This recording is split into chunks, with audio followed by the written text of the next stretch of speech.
Then you have a culture change that takes place when you're talking about a merger and acquisition situation. Those tend to be the most difficult depending on how deeply rooted the culture of any particular company is. I worked in a number of organizations over the years that attempted to change their culture, and they were dismal failures. I'd like to talk to you about one that I worked with that was very successful. This organization was a healthcare company, and they were acquiring an IT company, two very different cultures.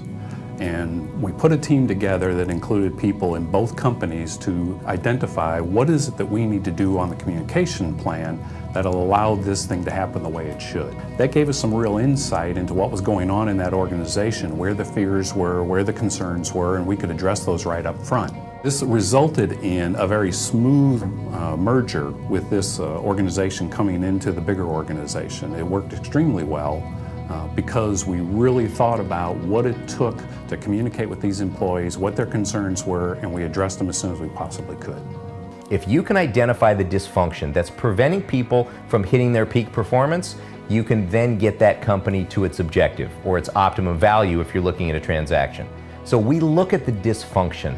That's really what stops the culture from being healthy. So when we look at the culture, we look at resolving the cultural issues, which is KPMG's #2 reason as to why mergers don't work, because the culture is dysfunctional. So we look at the organization from the people's perspective, and we resolve the dysfunction. And by resolving the dysfunction, the culture now can cultivate that peak performance that we're going after. I think the important component about the case study for that healthcare company is that they understood that changes needed to be made before there was going to be a transaction.